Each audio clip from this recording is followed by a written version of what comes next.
भोजपुरी भाषा को बिहार में मान्यता नहीं मिला है। आप क्यों इसका बात कर रहे हैं? रघुवर सरकार आने के बाद इसको आपको ये कर दिया था। रघुवर सरकार के आने के बाद इसी को उलट कर दिया था, पूरा खत्म कर दिया था। उसी में तो गड़बड़ी शुरू हुआ है। ये लोग का काम है वही रहता है, वहीं से तो गड़बड़ी शुरू हुआ। संथाली इतना बोलने वाला असम में, इवन बिहार के बॉर्डर में भी आप उसको दर्जा दिए क्या?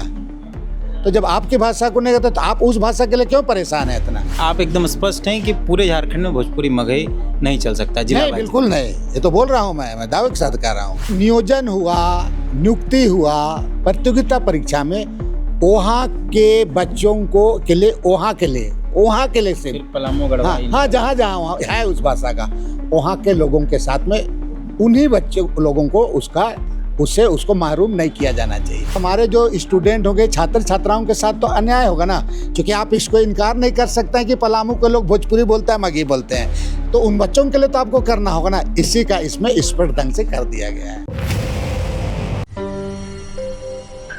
झारखंड में भाषा को लेकर बवाल आए दिन होता ही रहता है। हालांकि झारखंड में ऑफिशियली 9 भाषाएं हैं, 5 क्षेत्रीय भाषाएं, 5 जनजातीय भाषाएं, 4 क्षेत्रीय भाषाएं, लेकिन फिर भी कई बार भाषा को लेकर एक सवाल उठता है। जेटेट का मामला भी है। कई मंत्री इस बात को लेकर अड़े हुए हैं कि भोजपुरी, मगही, अंगिका जैसी भाषाओं को यहाँ दर्जा दिया जाए। कमेटी बनी है। इसी बीच राज्य के पूर्व शिक्षा मंत्री बंधु तिर्की ने एक प्रेस कॉन्फ्रेंस किया और एक संकल्प पत्र दिखाया है मीडिया के सामने और कहा है कि इस पर बातचीत हो तो शायद जो विवाद है वो बहुत आसानी से सुलझ जाएगा। हालांकि कल उन्होंने गुमला में बात कही कि भोजपुरी मगही को झारखंड में, पूरे झारखंड में दर्जा नहीं देना चाहिए, बाकायदा ये जिला वाइज बात कर। मतलब एक तो विवाद भाषा का चल रहा है, इस बीच आपका ये प्रेस कॉन्फ्रेंस, कल कमेटी की बैठक पे जो कमेटी गठन हुई है। देखिए, मैं आज भी उस बात को दोहरा रहा हूँ कि झारखंड प्रदेश में जो 5 जनजातीय भाषा और 4 क्षेत्रीय भाषा है, राजभाषा विभाग से उनको मान्यता मिली है। और कुछ भाषा के संबंध में बात आती है, विगत दिनों कैबिनेट में भी इसके संबंध में विरोधाभास बात आया। मैं आज भी उस बात पर स्टैंड लेता हूँ कि सबसे पहले कि उन 9 भाषाओं को नियोजन हुआ, नियुक्ति हुआ, प्रतियोगिता परीक्षा में उसको आधार उसी को मानना चाहिए, आधार लेके चलना चाहिए। और मैं आज भी उस स्टैंड में बिल्कुल साफ ये हूँ कि भोजपुरी हुआ, मगही हुआ, उसको भाषा का दर्जा बिल्कुल नहीं दिया जाना चाहिए। भाई, आपको आपके राज्य के किसी भाषा को दूसरे राज्य में मिला है? आपका बिहार से ही आपका अलग हुआ झारखंड। रोहतास में, चंपारण आसपास बहुत सारा कुड़ुक लोग रहता है, उनको तो आप दिए ही नहीं अभी तक। खैर, ये अलग बात है। भोजपुरी भाषा को बिहार में मान्यता नहीं मिला है। आप क्यों इसका बात कर रहे हैं? आप बात करना ही नहीं चाहिए इसको, आप उसकी मान्यता की बात कर रहे हैं, भाषा दर्जा की बात, ये बिल्कुल नहीं होना चाहिए। दूसरी बात, मैं मेन बात को कहूँगा कि हाँ, आपको हमारा झारखंड प्रदेश दूसरे राज्यों से बिल्कुल अलग है। हर एक 30 किलोमीटर 40 किलोमीटर की दूरी पर उसकी भाषा, संस्कृति, परंपरा अलग अलग भाषा भी बोली जाती है और दिखती भी है।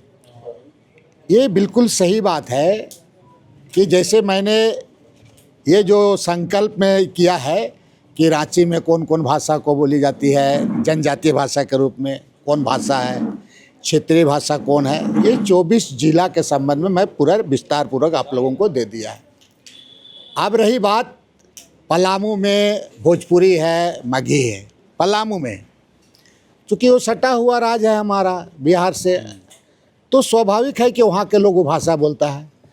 तो नियोजन हुआ, नियुक्ति हुआ, प्रतियोगिता परीक्षा में वहाँ के बच्चों को के लिए सिर्फ पलामू गढ़वाल, हाँ जहाँ जहाँ है उस भाषा का, वहाँ के लोगों के साथ में उन्हीं लोगों को उसको महरूम नहीं किया जाना चाहिए।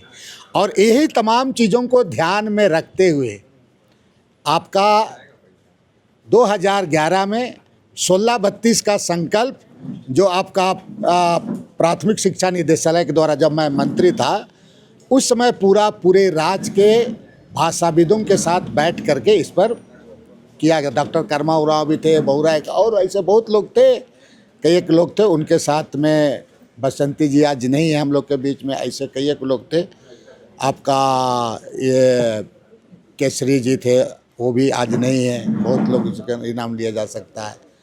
तो उस समय इसको तैयार किया गया था, उसमें साफ साफ इसमें पूरी चीज़ों को रखा गया है। अब इसमें क्या है कि सरकार को चाहिए कि 1/4/2011 संकल्प संख्या 1632 को अवलोकन करना चाहिए। पदाधिकारियों के भरोसे में ना रहें। ये पदाधिकारी जिस तरह से बातों को समझता बुझता, जब ऑलरेडी 2011 में बना था, रघुवर सरकार आने के बाद इसको आपका ये कर दिया था। रघुवर सरकार के आने के बाद इसी को उलट कर दिया था, पूरा ख़त्म कर दिया था। उसी में तो गड़बड़ी शुरू हुआ है। ये लोग का काम ही वही रहता है, वहीं से तो गड़बड़ी शुरू हुआ।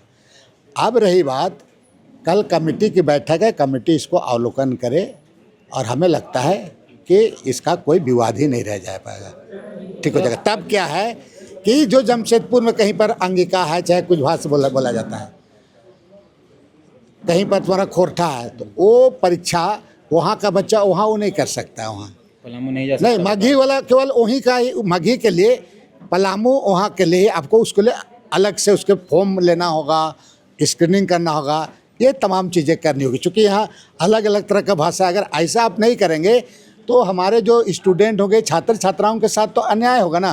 क्योंकि आप इसको इनकार नहीं कर सकते हैं कि पलामू के लोग भोजपुरी बोलते हैं, माघी बोलते हैं, तो उन बच्चों के लिए तो आपको करना होगा ना। इसी का इसमें स्पष्ट ढंग से कर दिया गया है। कहते आप अलग राज्य आंदोलन के समय से राइज को देख रहे हैं, 25 साल हो गए तब भी राइज को देख रहे हैं। भाषा का एक मसला है जो 25 साल में सुलझ नहीं पाया है, कहाँ गड़बड़ी देख देखो पाते हैं? क्या है कि इसमें अगर आप देखेंगे तो हमारे लोग ऐसे गंभीर मसलों को, चाहे नेता हो या आप लोग बुरा मत मानिएगा, ये नया लोग भी उस चीज़ को नहीं समझ पाता है। बिना पढ़े लिखे, बिना सोचे समझे जो मर्जी वो करे जा रहा है। इवन आपको देखिएगा कि नेताओं को भी इस पर समझ में नहीं आता है। नेता लोग भी इस पर थोड़ा सा उसको करना चाहिए। और इस राज्य में बहुत ऐसे नेता ऐसे हैं कि अपना प्रोफेशनल रूप में हैं, एमएलए एमपी बनने के लिए, वो राज्य की गहराई तक को समझने के लिए नहीं है पूरा। यहाँ पर हम बहुत ऐसे चीज़ों को समाधान कर लेते हैं पेन किलर की तरह, लेकिन आपको नीचे में जाके जाना होगा। नतीजा क्या होगा कि पूरी चीज़ उलझ करके रख रहा है। और यही सब चीज़ में रहता है। केवल हम रोड नाली ये वो इन तमाम चीज़ों को ये करते हैं। और हमको जाना होगा डेप्थ में। हमारे जो यहाँ पर कई एक ऐसे विद्वान लोग हैं जो पर्दे के पीछे में रहते हैं, वैसे लोगों से भी बातचीत होनी चाहिए। जो बातचीत नहीं होता है तो आप जान लीजिए कि घर में पुराना पुरखा से बातचीत नहीं कीजिएगा तो बहुत सारा चीज़ों का जानकारी नहीं मिलेगी। इसलिए ये बहुत चिंता का सवाल है। इसलिए मैं लगातार इस बात को कहता हूँ कि लोग इस पर समझे, अपनी जिम्मेवारी को समझे।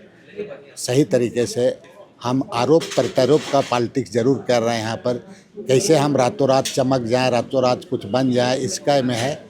लेकिन राज्य को हम सही दिशा में ले जाने की ओर हम ऐसा कोई काम नहीं कर रहे हैं। ये सबसे बड़ी चिंता का सवाल है। अंतिम में ये कहेंगे, आप एकदम स्पष्ट हैं कि पूरे झारखंड में भोजपुरी मगही नहीं चल सकता? जिला नहीं, बिल्कुल नहीं। ये तो बोल रहा हूँ मैं दावे के साथ कह रहा हूँ। और मैंने इसमें तो बता दिया उनके साथ अन्याय कहाँ हो रहा है। जहाँ तक प्रतियोगिता परीक्षा का सवाल है तो उनको तो अवसर मिल ही रहा है, उसको मिल रहा है। तो उससे में कैसे करेंगे, हम कैसे करेंगे उसको?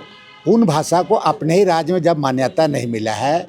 और मैं एक चीज़ कह रहा हूँ कि आपका राज्य का कोई भाषा को संथाली इतना बोलने वाला असम में, इवन बिहार के बॉर्डर में भी आप उसको दर्जा दिए क्या? तो जब आपकी भाषा को नहीं कहते तो आप उस भाषा के लिए क्यों परेशान है, इतना क्यों परेशान है? लेकिन हम वहाँ भी, चूँकि हमारा बिहार से कटा हुआ राज्य हमको मिला, हमारा जो उस जिला है, उन जिलों के बच्चों को प्रतियोगिता परीक्षा में, नियुक्ति में, नियोजन में उसके साथ अन्याय नहीं हो, इसके लिए भी ये व्यवस्था कर दी गई है।